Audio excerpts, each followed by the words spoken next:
Hello दोस्तों, UPSC Hindi के online study platform में मैं निशान त्रिपाठी आप सभी का स्वागत करता हूं। दोस्तों, आज हम लोग करेंट अफेयर जो कि डेली हम लोग शाम 4 बजे पढ़ रहे हैं, इसमें हम लोग डेली 10 इंपॉर्टेंट क्वेश्चंस पे चर्चा कर रहे हैं। हम लोग इस वक्त नवंबर माह के करेंट अफेयर पे चर्चा करें। आज हमारा नवंबर माह का सेकेंड डे है। तो चलिए हम लोग आज के क्वेश्चंस को देखते हैं। इसके पहले आज के टॉपिक्स को देख लेते हैं। आज हम लोग किन किन टॉपिक्स को पढ़ने वाले हैं, सबसे पहले उसको देख लेते हैं। तो आज डे 6 नहीं, एक्चुअली डे 7 है। इसको थोड़ा सा एडिट कर लेते हैं, ध्यान देंगे। आज हम लोग करंट अफेयर का हमारा लगातार 7वां दिन है। इसके पहले हम लोग अक्टूबर माह का करंट अफेयर पढ़ लिए हैं और अब हम लोग नवंबर माह के करंट अफेयर की शुरुआत की है।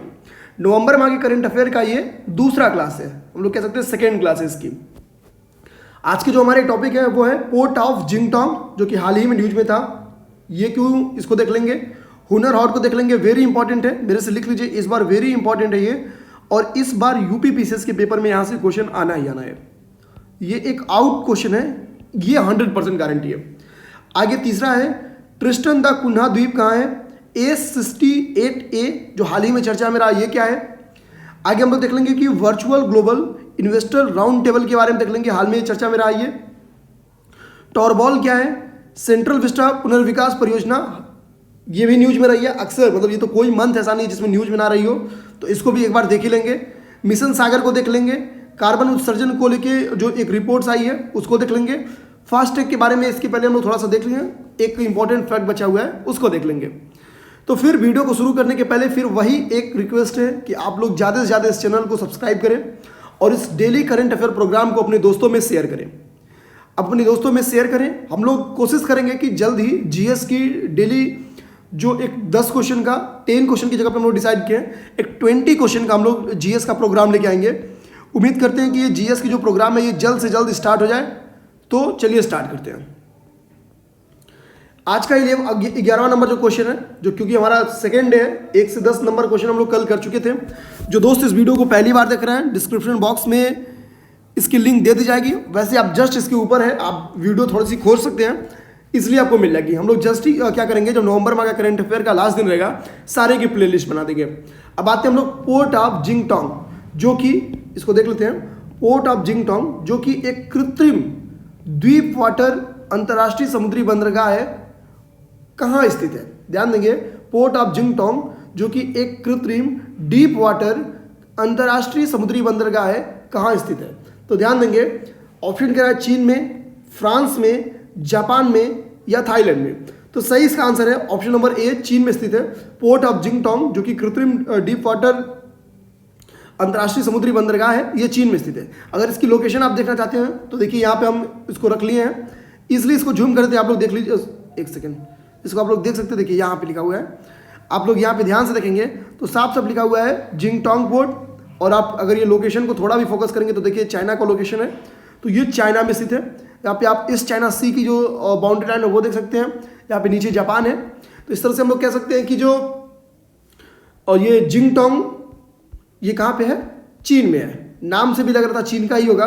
ठीक है, आते हम लोग सेकंड नंबर क्वेश्चन पे, यानी आज का जो सेकंड है, वैसे तो 12वां नंबर क्वेश्चन है, हुनर हाट। सबसे पहली बात ये कह रहा है कि हुनर हाट किसकी, पहले एक आसान सा क्वेश्चन दे रहा है। तो ऑप्शन जो है वो सीधे देख लेते हैं। अल्पसंख्यक मंत्रालयों मामलों का मंत्रालय, पर्यटन मंत्रालय का, जनजातीय मामलों का मंत्रालय, और डी है महिला और बाल विकास मंत्रालय। इसको ऑप्शन टिक करने के पहले हम लोग क्या करेंगे, कुछ जानकारियां ले लेते हैं। उसके बाद हम लोग सीधे क्या करेंगे, हुनर हाट, आप लोग खुद इसका आंसर दे लेंगे। पहले हम लोग, चूंकि ये रिसेंट में भी करंट में रहा है और चूंकि यूपी में ही जो 24वां हुनर हाट हुआ है, ध्यान देंगे, जो 24th हुनर हाट हुआ है, ये हुआ कहाँ पे है, तो ये हुआ है आपका लखनऊ में। सबसे बड़ी बात है कि ये अभी रिसेंट में कहाँ हुआ है, लखनऊ में हुआ है। यही रीज़न है कि इसके पेपर में आने के चांसेस बढ़ जा रहे हैं। तो ये हुनर हाट जो 24वां अभी रिसेंट में जो हुआ है, ये भी याद रखना है कि 24वां हुनर हाट था और कहाँ पे हुआ है, तो अपने लखनऊ में हुआ है। अब हम लोग थोड़ा सा हुनर हाट के बारे में जान लें कि एक्चुअली हुनर हाट है क्या। आइए देखते हैं हुनर हाट क्या है। हुनर हाट क्या है, अल्पसंख्यक समुदाय के कारीगरों द्वारा, लिख लेते हैं यहाँ पे, अल्पसंख्यक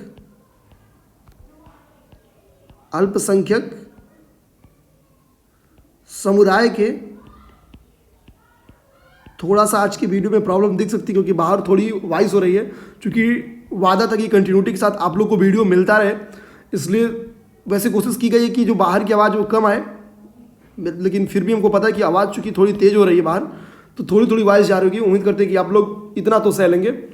तो हुनर हाट क्या है कि अल्पसंख्यक समुदाय के कारीगरों द्वारा बनाए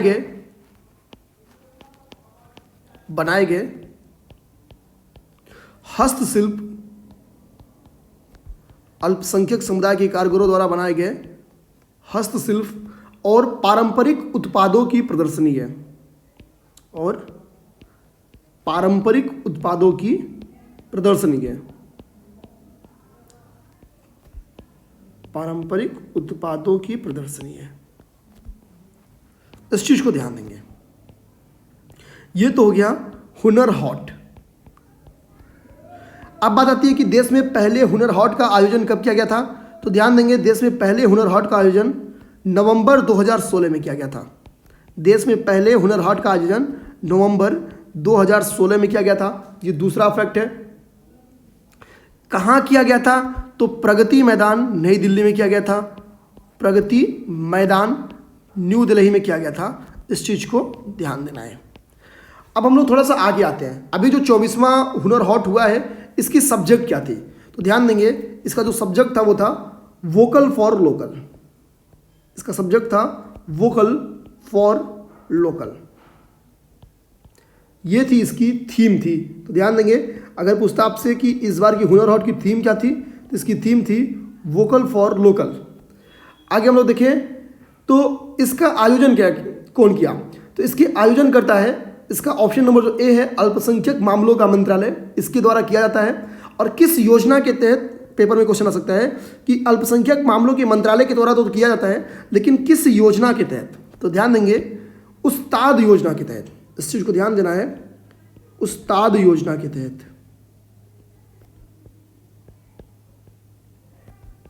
उस्ताद योजना के तहत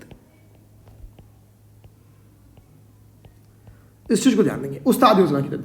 अब आगे हम आते हैं, अगर हम लोग उस्ताद का फुल फॉर्म जानने की कोशिश करें, हालांकि इंपॉर्टेंट नहीं है, बट आप लोग देख लीजिए। उस्ताद में जो, इसको हम लोग लिख लेते हैं USTTAD।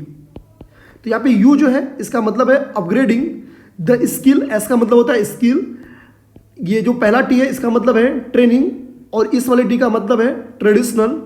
ए से बेसिकली आर्ट्स हो गया, और डी से हो गया डेवलपमेंट।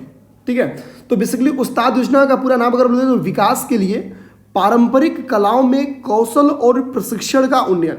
यानी हम लोग गवर्नमेंट कोशिश क्या कर रही है कि जो पारंपरिक कलाएं हैं, जो शिल्प हैं, उनमें प्रशिक्षण के माध्यम से उनमें उन्नयन किया जा सके, यानी उनके कौशल को संवर्धित करने का गवर्नमेंट का प्रयास है, और यही उस्ताद योजना का लक्ष्य है। तो इस तरह से हम लोग समझ सकते हैं हुनर हाट किस योजना के तहत मनाया जाता है? उस्ताद योजना के तहत। किस मंत्रालय का है? अल्पसंख्यक मंत्रालय का। पहली बार कब मनाया गया? नवंबर 2016 में। कहाँ पे? प्रगति मैदान में। और हुनर हाट है क्या, ये देख लिए। 24वां हुनर हाट कब मनाया गया? तो लखनऊ में। ठीक है, आगे हम लोग आते हैं।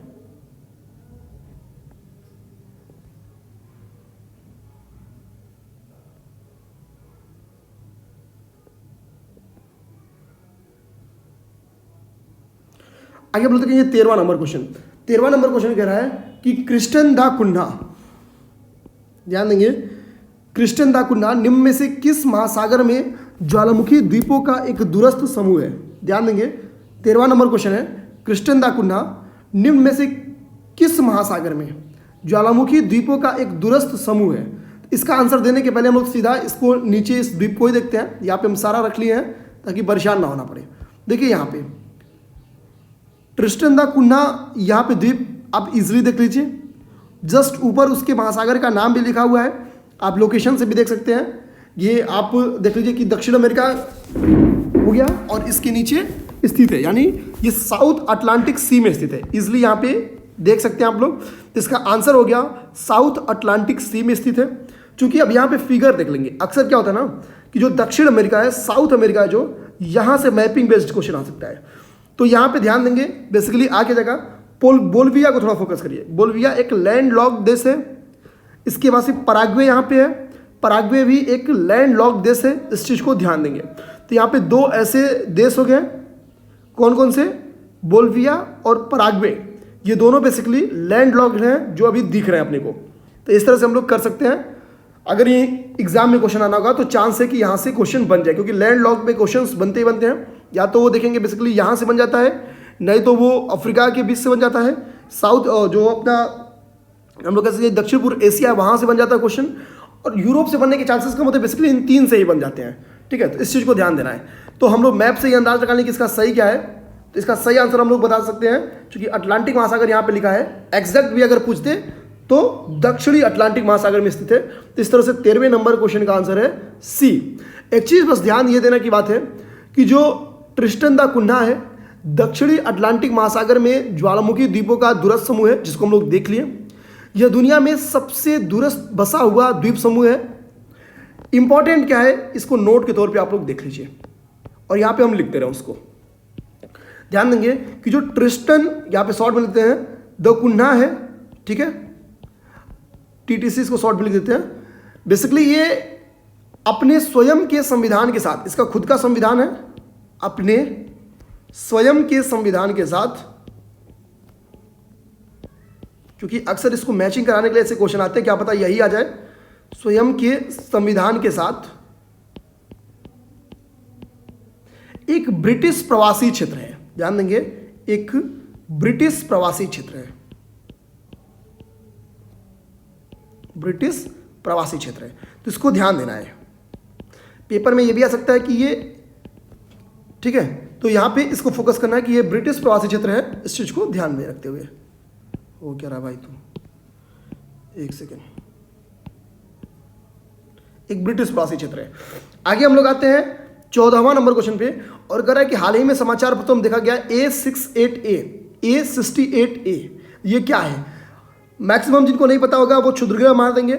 इसी के लिए हम कहें कि जब आपको ना पता हो तभी क्षुद्रग्रह मारना है। ऐसा नहीं कि जो भी कीवर्ड्स ऐसा आ जाता है वो अक्सर क्षुद्रग्रह ही है, मैक्सिमम क्षुद्रग्रह होता है, ध्यान देना है। लेकिन यहाँ पे क्षुद्रग्रह ना होके विशाल हिमखंड से इसका संबंध है। अक्सर अभी रिसेंट में जो ये न्यूज़ पत्रों में देखा गया है, तो ये एक विशाल हिमखंड है। वैज्ञानिकों का मानना है कि यह सुदूर दक्षिण अटलांटिक द्वीप से, ध्यान देंगे, सुदूर दक्षिण अटलांटिक द्वीप से दक्षिण, आप लोग दोस्तों इस वीडियो को शेयर करिए और कोशिश करें कि जो फैक्ट्स लिखवाए जा रहे हैं, जो चीज़ समझाया जा रहा है उसको नोट करते चलिए। ये एग्जाम टाइम पीरियड में ज़्यादा काम आएगा। तो ध्यान देंगे कि दक्षिण अटलांटिक द्वीप से विखंडित होकर, यानी ये हिमखंड क्या है कि दक्षिण अटलांटिक द्वीप से टूट गया है, और ब्रिटिश आधिपत्य जो दक्षिण जॉर्जिया है, ठीक है, जो ब्रिटिश आधिपत्य क्षेत्र दक्षिण जॉर्जिया है, यहाँ पे हम लोग लिख लेते हैं, इससे टकराने के इसके चांसेस है। चांस है कि ये हिमखंड कहाँ से, जो साउथ यानी दक्षिणी जॉर्जिया है, यहाँ से टकरा सकता है। यही रीज़न है कि ये इंपॉर्टेंट हुआ है और चर्चा का विषय है। अभी जस्ट देखेंगे हम लोग कि एक हिमखंड टूट के अलकनंदा नदी में गिरता है और क्या हाल होता है। तो आप इतने से समझ सकते हैं कि इंपॉर्टेंट क्यों है। एक रिपोर्ट आ रही है, पहले से बताई जा रही है कि A68A एक हिमखंड का हिस्सा है।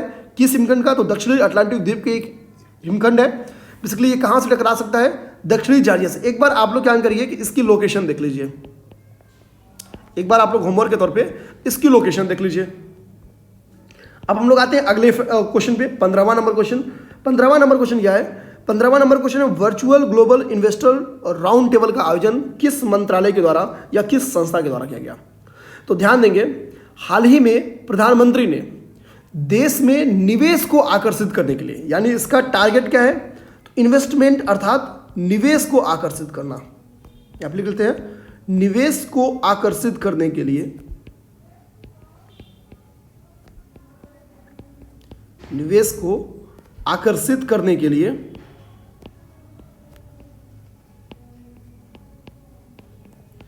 निवेश को आकर्षित करने के लिए या इसके उद्देश्य से virtual global investor round table की अध्यक्षता की। आप लोग यहाँ पे आसानी से इन्वेस्टर देख के अंदाज भी लगा सकते थे कि इसका टारगेट क्या होगा। इस आयोजन, जो ये आयोजन हुआ है, इसका आयोजन भारत सरकार के वित्त मंत्रालय और राष्ट्रीय निवेश एवं अवसंरचना कोष, ध्यान देंगे, राष्ट्रीय निवेश एवं अवसंरचना कोष, यहाँ पे आप लोग देखिए, राष्ट्रीय निवेश एवं अवसंरचना कोष और वित्त मंत्रालय, इन दोनों ने संयुक्त प्रयास से इसका आयोजन किया गया था। तो ध्यान देंगे, virtual global investor round table, इसका आयोजन वित्त मंत्रालय और राष्ट्रीय निवेश और संरचना कोष, national investment and infrastructure fund, NIIF ऐसे भी दे सकता है। इसकी जगह पे शॉर्ट में वो NIIF भी लिख सकता है, तो इस चीज को ध्यान रखना है। National investment and infrastructure fund, NIIF, इन दोनों के द्वारा इसका आयोजन किया गया। इसका ऑप्शन नंबर सी सही है। आप इसको मेंस में भी इजीली लिख सकते हैं। कभी इन्वेस्टमेंट पे अगर क्वेश्चन आता है कि भारत में इन्वेस्टमेंट जो कम चल रहा है तो गवर्नमेंट क्या एफर्ट कर रही है, तो हम लोग उसमें virtual global investor round table का आयोजन मेंशन कर सकते हैं। साथ ही साथ जो इसमें हुनर हॉट था, ये भी आप मेंस में यूज कर सकते हैं, ठीक है, कि स्किल डेवलपमेंट के लिए या एम्प्लॉयमेंट जो हम लोग कह सकते हैं कि पर कैपिटा इनकम है, इसको वृद्धि करने के लिए इस पर क्वेश्चन आ जाए, या स्किल डेवलपमेंट के लिए गवर्नमेंट क्या कर रही है इस पर क्वेश्चन आ जाए, ठीक है, या कुछ सोशल जस्टिस के ऊपर कुछ क्वेश्चन आ जाए, अल्पसंख्यकों के लिए क्या कर रही है गवर्नमेंट, तो वहां पे कई सारे डायमेंशन है जहां पे आप हुनर हॉट को भी मेंस में एग्जांपल के तौर पे गवर्नमेंट एफर्ट के तौर पे यूज कर सकते हैं। 16वां नंबर क्वेश्चन को ध्यान में रखते हैं। 16वां नंबर क्वेश्चन कह रहा है कि हाल ही में समाचार पत्रों में रहा टॉरबॉल किससे संबंधित है, तो ध्यान देंगे टॉरबॉल पहला ऑप्शन करा है कि एक प्रकार का इंटरनेट नेटवर्क है, सेकंड करा यह एक चमकदार उल्कापिंड है, थर्ड करा यह एक प्रकार का ब्लैक कार्बन है, और डी करा है एक प्रकार का ब्राउन कार्बन है। तो ध्यान देंगे जो टॉरबॉल है दोस्तों, यह एक प्रकार का ब्राउन कार्बन है। ध्यान देंगे हाल ही में समाचार पत्रों में रहा जो टॉरबॉल है वो एक प्रकार का ब्राउन कार्बन है। आगे हम लोग देखेंगे सबसे इंपॉर्टेंट क्वेश्चन, क्योंकि रिसेंट में कांग्रेस इस पर काफी फोकस कर रही है, दिखा रही है कि सेंट्रल विस्टा जो प्रोजेक्ट है उसमें गवर्नमेंट क्या कर रही है कि मोदी जी अपने लिए ऐसा घर बनवा रहे हैं, इतना महंगा घर बनवा रहे हैं। तो चूंकि विपक्ष के थ्रू हम लोग कह सकते हैं कि काफी आलोचना का विषय है, लोग के भी पक्ष और विपक्ष हैं, जिसमें गवर्नमेंट के इसको बनाए जाने के अपने पक्ष दिए जा रहे हैं, आलोचना के भी इसके पक्ष हैं, विपक्ष में हम लोग कह सकते हैं कई सारी बातें बोली जा रही हैं, जिनमें सबसे बात यही है कि 20,000 करोड़ के करीब में इसका खर्च आ रहा है। शायद जो डाटा गूगल से दिखा हमको, तो 20,000 करोड़ के करीब में खर्च आ रहा है, और ऐसा माना जा रहा है कि अभी एक पैंडेमिक का टाइम पीरियड है, देश को काफ़ी ज़्यादा इकोनॉमी की जरूरत है अदर सेक्टर पे खर्च करने के लिए, अदर सेक्टर के डेवलपमेंट के लिए, खास तौर पे हेल्थ सेक्टर के डेवलपमेंट के लिए, इसलिए एक इसकी आलोचना की बिंदु बन जाएगी। चांस है कि सेंट्रल विस्टा जो प्रोजेक्ट है, चूंकि यहाँ से बीपीएससी भी अपने करंट में क्वेश्चन पूछ चुकी है, तो एक चांस है कि यहाँ से क्वेश्चन पूछा जा सके। आइए हम लोग देखते हैं इसके दोनों स्टेटमेंट को। पहला स्टेटमेंट करा है कि सेंट्रल विस्टा नई दिल्ली के केंद्र में 3 किलोमीटर तक फैला है। पहली बात तो यही है, कितने किलोमीटर तक फैला है, तो 3 किलोमीटर तक फैला है। सेकंड कह रहा है कि राष्ट्रपति भवन से इंडिया गेट तक जाता है, तो बिल्कुल सही है। ध्यान देंगे जो सेंट्रल विस्टा पुनर्विकास परियोजना है, ये भी सही है कि ये राष्ट्रपति भवन से इंडिया गेट तक जाता है, ठीक है। इंडिया गेट अगर आपको देखना हो तो आप जब जाएंगे यूनियन पब्लिक यूपीएससी के गेट पे, जैसे अभी हमें गौरव को इंटरव्यू दिलवाने जब हम लोग गए थे पिछली बार 4 मार्च को, वहां पे हम लोग देखेंगे कि बेसिकली जो यूपीएससी है वहां से आगे थोड़ा सा ही बढ़ेंगे, मैक्सिमम 100 मीटर, तो एक चौराहा आता है, और उस चौराहे से तुरंत आगे बढ़ने पर ही और इंडिया गेट का एंट्री हो जाती है। मतलब मैक्सिमम आप अगर कभी यूपीएससी घूमने जाए तो वहां से 1 किलोमीटर के अंदर ही आपको मिल जाएगा इंडिया गेट। तो इसका मतलब है कि अगर इसके टारगेट जो है 2022 तक है कि मार्च 2022 तक इसको कंप्लीट कर दिया जाएगा, तो जो दोस्त मार्च 2022 के बाद कभी इंटरव्यू देने या दिलाने यूपीएससी जाते हैं तो वो इजिली जो सेंट्रल विस्टा है उसको इजिली घूम सकते हैं, ठीक है, क्योंकि चांस है तब तक बन जाए, क्योंकि मार्च 2022 तक इस नई संसद को तैयार करने का टारगेट है। सेकंड ऑप्शन भी इसका सही लिखा है, सेकंड स्टेटमेंट भी। तो इस तरह से हम लोग कह सकते हैं कि पहला और दूसरा दोनों स्टेटमेंट सही है, तो ऑप्शन इसका सी सही हो जाएगा। सेंट्रल विस्टा प्रोजेक्ट के बारे में ध्यान देना है, राष्ट्रपति भवन से इंडिया गेट, इसकी वर्ड को याद कर जाइए, 3 किलोमीटर रेंज में फैला हुआ है ये याद कर जाइए, और मार्च 2022 तक बन जाएगा, इसको याद कर जाइए। मिशन सागर, ध्यान देंगे 18वां नंबर क्वेश्चन है कि मिशन सागर 2 के संदर्भ में स्टेटमेंट दिया है, विचार करना है। कह रहा है कि मिशन सागर 2 मई जून 2020 में किए गए पहले मिशन सागर का अनुसरण करता है। मिशन सागर में तो जाहिर सी बात है 2 लिखा है, इसका मतलब कि 1 का अनुसरण करेगा। मिशन सागर में भारत ने मालदीव, मॉरिशस, सेशेल्स, मेडागास्कर और कोमोरस को खाद्य सुरक्षा एवं दवाइयां प्रदान की थी, ठीक है, ध्यान देंगे सही है ये। इसमें से देखेंगे अभी कोविड का पेंडेमिक चल रहा है, और प्रायः क्या है कि जो भारत के देश है, बगल के देश है, हम लोग कह सकते हैं जो सीमावर्ती देश है, खासतौर पे जो समुद्र से बाउंड्री टच करते हैं, उन देशों की एक सबसे बड़ी समस्या क्या है कि उनके पास वो इकोनॉमिक तौर पे, टेक्नोलॉजी के तौर पे थोड़ी सी वीक है, ठीक है। ऐसे में क्या है कि इनकी हालांकि रणनीतिक तौर पे ये काफ़ी इंपॉर्टेंस रखते हैं। भारत वैसे भी पड़ोस प्रथम की नीति पे काम करता है। तो ध्यान देंगे कि ये स्टेटमेंट इसलिए सही है कि मालदीव, मॉरिशस, सेशेल्स, मेडागास्कर और कोमोरस, इनके साथ मिशन सागर 2 के तहत क्या किया है भारत ने, खाद्य सहायता के साथ साथ दवाइयाँ वगैरह दिया है। तो स्टेटमेंट एकदम सही है। ये पांचों का नाम याद कर जाना है, मालदीव, मॉरिशस, सेशेल्स, मेडागास्कर और कोमोरस। सेकंड स्टेटमेंट क्या कह रहा है, इसको देखते हैं। सेकंड स्टेटमेंट कह रहा है कि मिशन सागर 2 के भाग के रूप में भारतीय नौसेना द्वारा बिल्कुल से जिस जहाज का यूज किया गया वो है इरावत, सूडान, दक्षिण सूडान, जिबूती और इरिट्रिया को भोजन की सहायता पहुंचाएगा। तो सेकंड ये भी सही है, ध्यान देंगे। सेकंड वाले में क्या है, सूडान है, दक्षिण सूडान है, जिबूती है और इरिट्रिया है, तो बिल्कुल सही है। बेसिकली ये भी अभी रिसेंट में जो कोविड पेंडेमिक फिर से बढ़ गया है, इसको ध्यान में रखते हुए फिर से इनको जो भोजन सहायता है, जो वैक्सीन वगैरह इनको पहुंचाने की कोशिश की जाएगी, मिशन इरावत। यहां पे बस एक चीज ध्यान देना है, जिस नौसेना ने जिस जहाज का यूज किया उस जहाज का नाम है इरावत। इस चीज को ध्यान देना है, ये वेरी इंपॉर्टेंट मत किया सकता है। यहां पे भी सीधे क्वेश्चन आ सकता है कि मिशन सागर 2 में, सॉरी ध्यान देंगे कि मिशन सागर 2 में किस भारतीय नौसेना ने किस जहाज का यूज किया।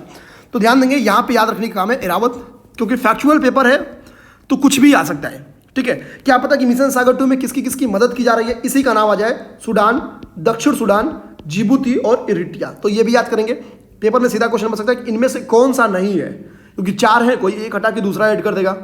तो इस चीज को ध्यान रखना है। क्वेश्चन जो 2-3 टाइप के बन सकते हैं उस पर चर्चा कर ली गई, इसका आंसर है सी, आंसर सही है। आगे हम लोग देखेंगे कार्बन उत्सर्जन। ये वेरी इंपॉर्टेंट, क्योंकि रिसेंट में रिपोर्ट आई है, निम्नलिखित में से कौन सर्वाधिक कार्बन का उत्सर्जन करता है। तो ध्यान देंगे कि 19वां नंबर क्वेश्चन पे अगर हम लोग फोकस करें, कुल कार्बन उत्सर्जन में 14% योगदान के साथ यूएसए पहला स्थान रखता है। कुल कार्बन उत्सर्जन में 14% इसका योगदान है।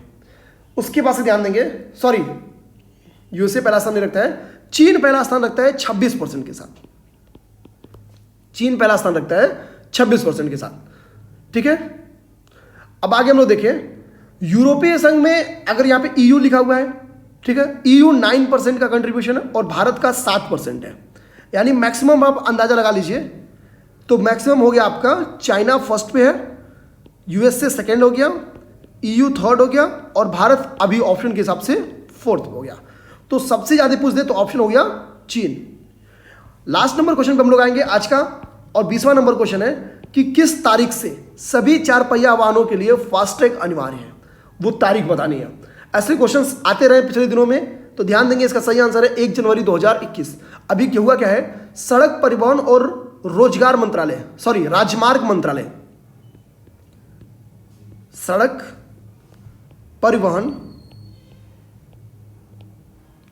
और राजमार्ग मंत्रालय,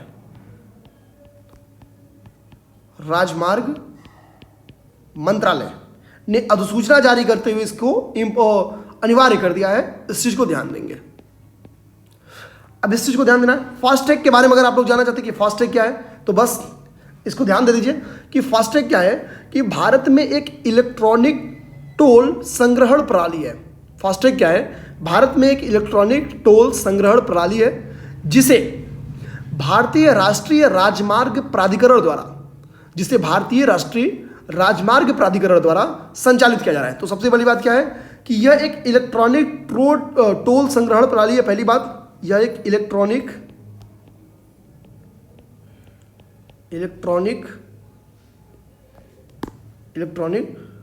टोल संग्रहण प्रणाली है, पहली बात। दूसरी बात, राष्ट्रीय राजमार्ग प्राधिकरण द्वारा इसको संचालित किया जा रहा है। दूसरी बात क्या है, राष्ट्रीय राजमार्ग प्राधिकरण, इसके द्वारा इसको संचालित किया जा रहा है। इस चीज को ध्यान में रखना है। तो इस तरह से आज का हम लोग का 20 क्वेश्चन हो गया। तो अगर हम लोग क्विक रिवीजन कर लें विद इन 1 मिनट, तो फास्टैग क्या है, तो फास्टैग के बारे में अभी जस्ट सुने हैं। 1 जनवरी 2021 से सड़क परिवहन और राजमार्ग मंत्रालय ने एक अधिसूचना के तहत इसको अनिवार्य कर दिया है सभी 4 पहिया वाहनों के लिए। आगे हम लोग देखेंगे सबसे ज़्यादा कार्बन का उत्सर्जक कौन है, तो 26% की डाटा के साथ चाइना फर्स्ट रैंक रखता है। मिशन सागर 2 में देखेंगे तो मिशन सागर 1 में हम लोगों ने क्या किया था, Maldives, Mauritius, Seychelles, Madagascar, Comoros, इनको खाद्य सहायता एवं दवाइयाँ हम लोगों ने प्रदान कराई थी। अब सेकंड में क्या किया हम लोगों ने, सूडान, दक्षिण सूडान, जिबूती को हम लोग प्रदान करा रहे हैं एरावत के थ्रू, ठीक है, जहाज एरावत का यूज कर रहे हैं। सेंट्रल विस्टा पुनर्विकास परियोजना को हम लोगों ने देख लिया, बेसिकली 3 किलोमीटर रेंज में फैला है राष्ट्रपति भवन से लेकर इंडिया गेट तक। मार्च 2022 जबकि 75वां हम लोग कह सकते हैं आज़ादी का वर्ष रहेगा, उसमें इसको तैयार करने का टारगेट है। टॉरबॉल जो कि हाल ही के जो चर्चा का विषय रहा है, ये क्या है, तो एक प्रकार का जो है ब्राउन कार्बन यानी भूरा कार्बन है। Virtual global investor round table क्या है, तो इन्वेस्टमेंट को बढ़ाने के लिए, आकर्षित करने के लिए प्रधानमंत्री मोदी जी द्वारा वर्चुअली इसका हम लोग कह सकते हैं कि आयोजन किया गया। आयोजन में पार्टिसिपेट किसने किया है, तो वित्त मंत्रालय और NIIF राष्ट्रीय निवेश अवसंरचना कोष ने किया है। समाचार पत्रों में दिखा, मतलब जो A68 है ये क्या है, तो ध्यान देंगे दक्षिण अटलांटिक द्वीप का एक हिस्सा है जो कि एक हिमखंड है। ऐसा चांस है कि वो हिमखंड टूट के क्या हो रहा है कि दक्षिण जॉर्जिया से टकराने के चांसेस है इसके, तो ये एक विशाल हिमखंड है, ध्यान देंगे। ट्रिस्टन दा कुन्ना जो कि ज्वालामुखी द्वीपों का एक दूरस्थ समूह है, कहाँ स्थित है, दक्षिणी अटलांटिक महासागर में स्थित है, और ये एक ब्रिटिश प्रवासी क्षेत्र है जिसका खुद का संविधान है। हुनर हाट के बारे में बहुत बेहतर हम लोग समझ लें कि हुनर हाट क्या है। अल्पसंख्यक मंत्रालयों का मामलों की मंत्रालय की एक पहल है उस्ताद योजना के तहत। उस्ताद योजना को हम लोग देख लिए। अभी जो 24वां हुनर हाट हुआ है वो लखनऊ में हुआ है। इसकी थीम थी वोकल फॉर लोकल। पहला 2016 में हुआ था प्रगति मैदान न्यू दिल्ली में। तो इस तरह से 11वां नंबर क्वेश्चन है पोर्ट ऑफ जिंगटोंग, जिसको हम लोगों ने जस्ट इसे देख ही लिया कि चीन में है पूरी अच्छी तरह से। ये क्या है, एक कृत्रिम डीप वाटर अंतर्राष्ट्रीय समुद्री बंदरगाह है। तो धन्यवाद दोस्तों, मिलते हैं कल